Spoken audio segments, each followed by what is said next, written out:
बचपन, 55 और 95 हर उम्र के लिए यकसा मुफीद। मफाद आम्मा का आलम बरदार। जरूर सब्सक्राइब करें, लाइक करें, शेयर करें और बेल आइकन प्रेस करना न भूलें। Rabbani the scholar YouTube channel. बहुत शुक्रिया सर। यकीनन हौसला अफजाई के कलमात अदा कर रहे थे डॉक्टर इफ्तिखार अहमद साहब।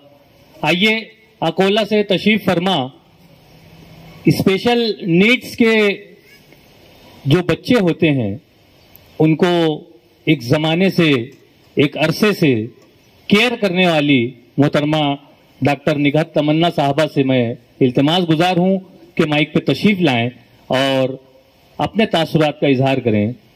चाइल्ड डेवलपमेंट अकोला सेंटर की आप बेहतरीन रूह रवां हैं।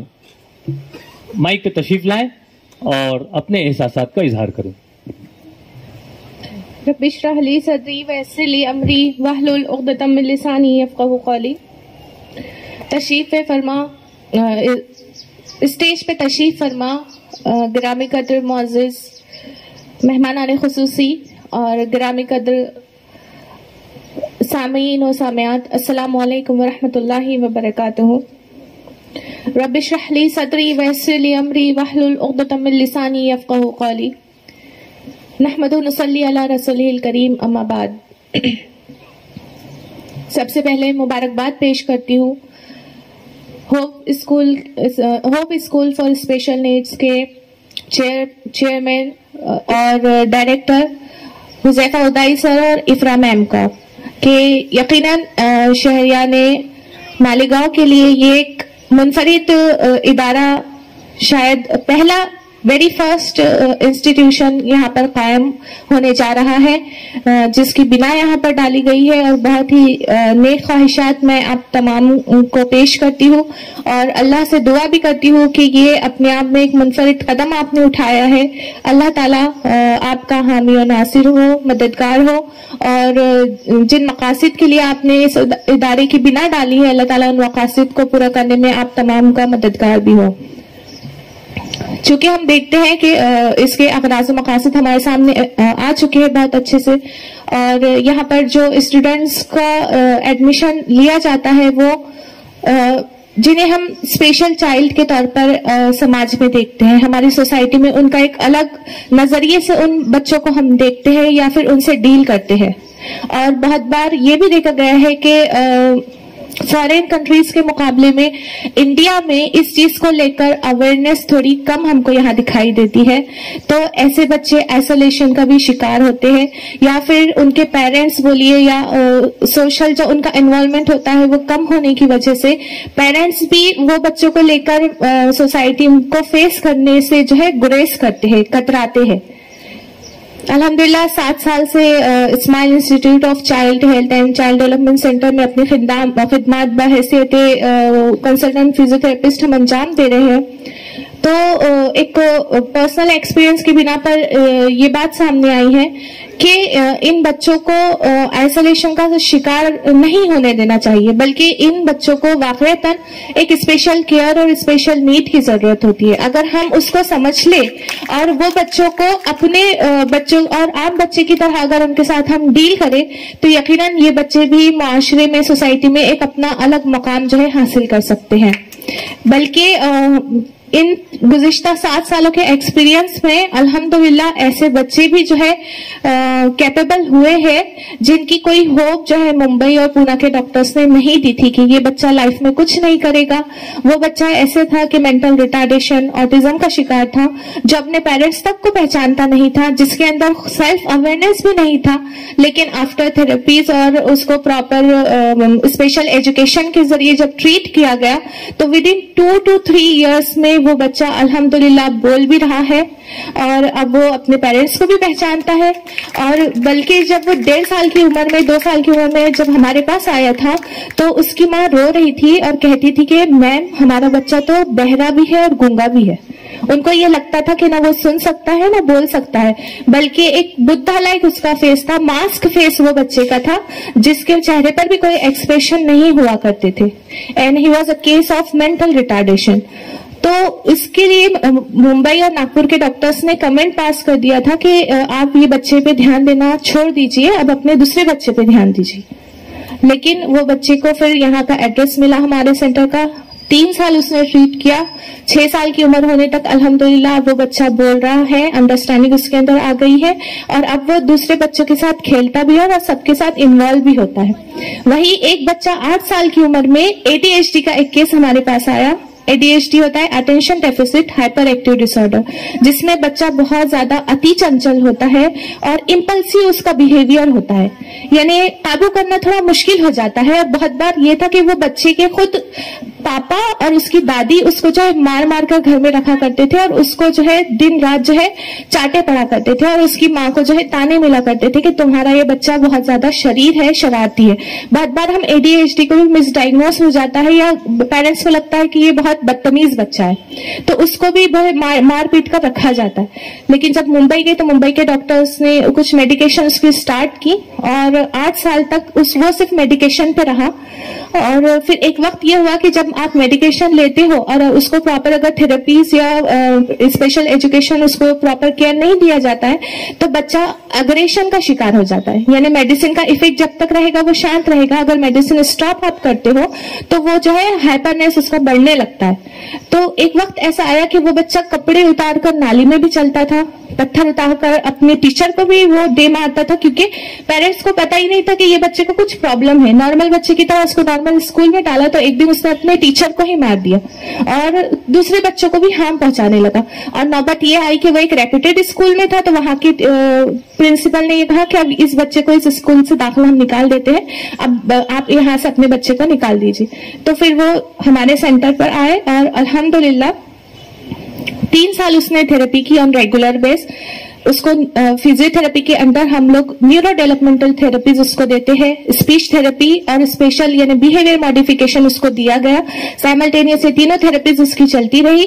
3 साल के अंदर वो अभी ना उसको स्कूल से निकालना पड़ा and he is now in top 3 and he can speak an English also. जो बच्चा आई कोऑर्डिनेट भी नहीं करता था, ना वो ठीक से बात कर सकता था, जब पहले दिन वो हमारे पास आया तो 4 लोग वो बच्चे को जगह पर बिठाने के लिए लग रहे थे कि वो बच्चा काबू में नहीं आता था। लेकिन रेगुलर बेस पर उसकी थेरेपीज हुई, अल्हम्दुलिल्लाह he is in top 3 now. तो ये चीजें होती है कि हमको ये चीज सबसे पहले अंडरस्टैंड करनी होगी और बीइंग अ पेरेंट्स ये हमारी रिस्पॉन्सिबिलिटी बन जाती है कि हम माशरे को फेस करने के चक्कर में अपने बच्चों को इग्नोरेंस का शिकार कर देते हैं और माशरे को या सोसाइटी में अपना मकाम या मर्तबा बनाने के चक्कर में हमारे इन बच्चों को हम सोसाइटी में लाने से भी गुरेज करते।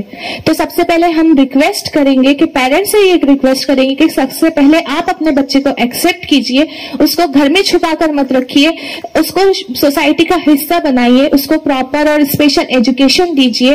और चूंकि होप स्कूल जो है अपने आप में एक मालेगांव के लिए बहुत खुशकिस्मती की बात है कि जहां पूरे इंडिया में गिने चुने ऑटिज्म के लिए 4 से 5 एनजीओस चलती है। मालेगांव में एक कड़ा कदम और एक बहुत ही खूबसूरत कदम जो है दारुल इल्म फाउंडेशन ने उठाया है। तो आप लोग भी इस एजुकेशन फाउंडेशन का और इस होप स्कूल का हिस्सा बनिए। अगर ऐसे बच्चे आपको दिखते हैं तो उससे जुड़िए और यकीनन नाउमीदी तो कुफ्र है। अल्लाह ताला फरमाता है कि बीमारी हमने दी तो शिफा भी हम ही देंगे। शिफा का खालिक तो अल्लाह रब्बुल आलमीन ही है, लेकिन हम जो है उसका प्रॉपर वे में उसको ट्रीट करें, उसको पहले डायग्नोस करें, एक्सेप्ट करें और उसके लिए हम एक रेगुलर और रूटीन बेस पर इस चीज का हिस्सा बने। ये चीज के लिए एक चीज ये भी हमको अजबर करनी चाहिए कि बहुत बार हम जल्दबाजी का भी शिकार हो जाते हैं। जब हम ऐसे इंस्टीट्यूशन या रिहैब सेंटर से जुड़ते हैं तो एक उजलत का शिकार हो जाते हैं और हम जो है कंडीशनल बेसिस पर हमारे बच्चे का दाखिला वहां पर करवाते हैं कि अगर हमारा बच्चा वहां पर जा रहा है तो एटलीस्ट 2 मंथ्स में 3 मंथ्स में कुछ तो रिजल्ट्स दिखे। बट जब अगर हमारा बच्चा स्पेशल चाइल्ड है तो we can't be conditional at all. ये चीज हमको समझनी पड़ेगी। It is a time taking and long term process.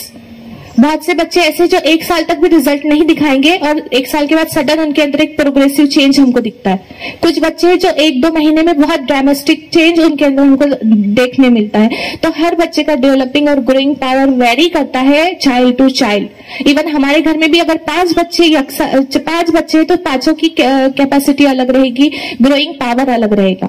तो इसीलिए और जब बच्चा ऑलरेडी स्पेशल चाइल्ड है तो उसमें हम कंडीशनल बेसिस पर दाखिला ना ले, बल्कि एक पूरी उम्मीद होकर और एक हौसले के साथ और एक रूटीन के साथ यहाँ पर जुड़े और मुस्तकिल मिजाजी हमारा हिस्सा हो कि कम से कम 1 से 2 साल हमारे बच्चों को प्रोग्रेशन में लगता है।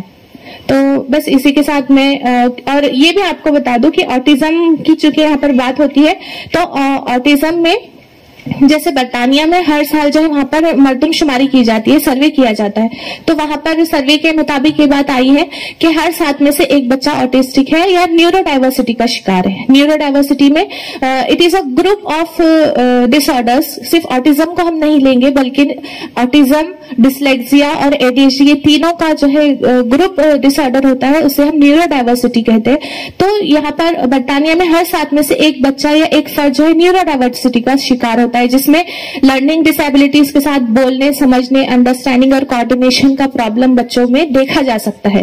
और अक्सर जब बात ऑटिज्म की होती है तो ये चीज अक्सर 2 साल के बाद ही हमको जो है एड्रेस होना शुरू हम करते हैं। 2 साल तक हम बच्चे को नॉर्मल कंसिडर करेंगे, लेकिन अगर हम देखते हैं कि बच्चे के अंदर कुछ बिहेवियर चेंजेस हमको दिखाई दे रहे हैं, जैसे कुछ चीज का वो रिपीटेशन करेगा, टो वॉकिंग करेगा, कोई एक चीज से बस कंटिन्यू ऐसे खेलता रहेगा, तो ये चीजें इंडिकेटिंग साइन होती है कि बच्चे को something is happening to him और हर। तो हमको वहां पर उसको एड्रेस करने की जरूरत होती है। और अगर हम उसको ट्रीट कर रहे हैं तो यहाँ पर देखिए कि ऑटिज्म में बहुत सारे ऐसे साइंटिस्ट भी गुजरे हैं, राइटर और पोएट भी गुजरे हैं, और बल्कि मिकाइल फिलिप्स भी एक गुजरे हैं जिन्होंने अभी हाल ही में उन्होंने ओलंपिक में 14 गोल्ड मेडल हासिल किए। तो ऑटिज्म जो है, जैसे कि सर ने भी अभी बताया कि कोई एक डिसऑर्डर या डिसीज नहीं है, बल्कि ये स्पेशल एबिलिटी है। तो अगर हम उस पर कोप करते हैं तो हमारा बच्चा स्विमर भी बन सकता है, राइटर भी बन सकता, एथलीट भी बन सकता। तो नेक ख्वाहिशात के साथ मैं अपनी बात को यहीं पर खत्म करती हूँ। जज़ाकुमुल्लाह खैर।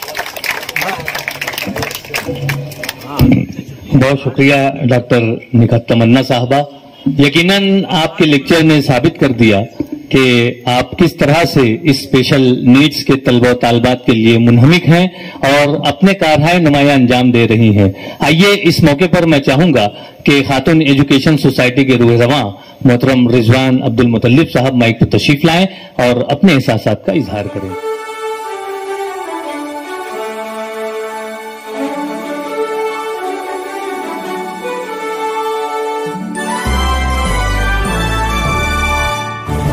रब्बानी दी स्कॉलर यूट्यूब चैनल इल्मी, अदबी, दीनी, मिल्ली, समाजी, सकाफती, तहजीबी, फलाही, तिब्बी, फ़न्नी, माशी, तिजारती, माशरती, इंतज़ामी, इनकलाबी, तहरीकी, तहकीकी, तकनीकी, तफ्तीशी, तामीरी, तालीमी व मालूमाती यूट्यूब चैनल ज़रूर सब्सक्राइब करें, लाइक करें, शेयर करें और बेल आइकॉन प्रेस करें। रब्बानी दी स्कॉलर यूट्यूब चैनल।